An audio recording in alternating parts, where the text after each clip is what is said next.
सत साहिब बहन जी, देखो अनजाने में जो भी गलतियां हो जाती हैं वो परमात्मा क्षमा करते हैं। लेकिन अब हमें पता चल चुका है, जब नामदान केंद्र ही गुरुजी के आदेश से नहीं है, गुरुजी के आशीर्वाद से नहीं है, तो नामदान केंद्र पे मिलने वाली कोई भी चीज़ हमें नहीं चाहिए बहन जी। हमें कोई मतलब नहीं है उन चीज़ों से। क्या पता वो किसके चरणों का गंदा पानी है बहन जी, और क्या पता वो परमात्मा के ही वो चरणों का अमृत हो। हमें क्या पता उस चीज़ का? जब नहीं हमें कन्फर्म नहीं पता है तो हमें उसका यूज़ नहीं करना। परमात्मा धरती पे है और ये सत भक्ति है, विश्वास की भक्ति है।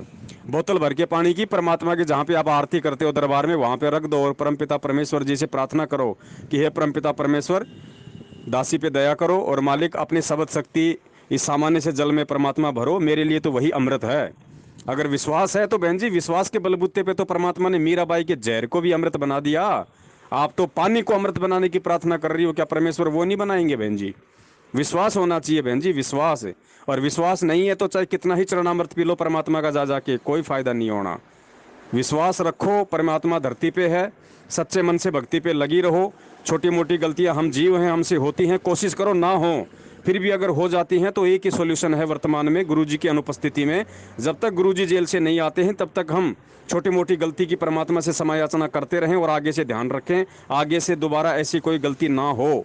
बस यही एकमात्र साधन है, और कोई नाम शुद्धिकरण नहीं है। पहली बात तो नाम खंड होता ही नहीं, परमेश्वर का नाम अखंड है और सकल सब खंड। मालिक का नाम खंड हो गया तो पूरी सृष्टि खंड हो जाएगी, क्योंकि परमात्मा ने उस नाम से, उस शब्द से ही पूरी सृष्टि को रचा है। परमात्मा ने कोई किसी औजार से सृष्टि को नहीं रचा बहन जी, किसी हथियार से सृष्टि को नहीं रचा, शब्द शक्ति से रचा है। और वो शब्द ही परमात्मा ने आप और हमें दिया है। और ये विश्वास के साथ उस शब्द को बहन जी, उसका सुमिरन करना होता है, उसका जाप करना होता है। तो विश्वास है तो सब कुछ स्थिर है, सब कुछ सही है। मर्यादा खंडित होती है, मर्यादा टूटती है, जिस कारण से नाम अपना काम नहीं करता। ये विधान है परमात्मा का। तो आपको लगे कि भाई मेरी ये मर्यादा खंडित हो गई है, जानबूझ के करो मत, अनजाने की परमात्मा माफ़ करते हैं। फिर भी किसी दबाव में हो जाती है, सामाजिक दबाव, रिश्तेदारी दबाव, पारिवारिक दबाव, उसके लिए परमपिता परमेश्वर जी को दंडवत करके क्षमा याचना मांगना ही एकमात्र विकल्प है वर्तमान में, और कोई समाधान नहीं है। बाकी नामदान केंद्रों पे जाने वालों की क्या दुर्गति हो रही है, वो मध्य प्रदेश में राजगढ़ नामदान केंद्र पे उस बहन के साथ में 8 दिन तक बलात्कार किया गया, वो सार्वजनिक हो रहा सब कुछ। अब की बार संडे को पूरा खुलासा होगा। और बाकी क्या रह गया बहन जी? राक्षस हैं, भगत के वेश में भेड़िए हैं, किन पे विश्वास करोगे? विश्वास करो परमात्मा पे, परमात्मा की भक्ति पे। और ये ऐसा लोक है, गुरु जी ने बता दिया, आप अपनी छाया पे विश्वास भी नहीं कर सकते।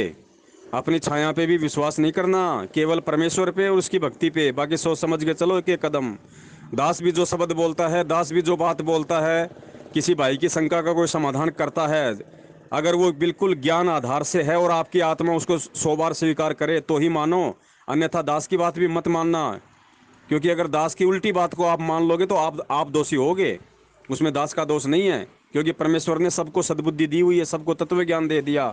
सोच समझ के चलने का सबको अधिकार है, और चलना होगा, यही एकमात्र विकल्प, और कोई विकल्प नहीं है। अब वो टाइम गया, परमात्मा हाथ पकड़ के आगे नहीं बढ़ाएगा। अब हम जवान हो गए, युवा हो गए, समझदार हो गए। जो भगत 5-6 साल का हो जाता है नाम लेके, वो फिर आध्यात्मिक क्षेत्र में उसको बच्चा नहीं कहा जा सकता। गुरु जी ने कहा कि 3 साल के बाद में अगर भगत नहीं सुधरता है, नहीं संभलता है, ज्ञान को आधार बना के नहीं चलता है, सत्संगों में कहे गए मेरे संकेतों को नहीं समझता है, तो फिर उसका वो स्वयं जिम्मेदार होगा। परमात्मा हाथ पकड़ के नहीं चलाएगा फिर। सत साहेब, जय हो बंदी छोड़ की।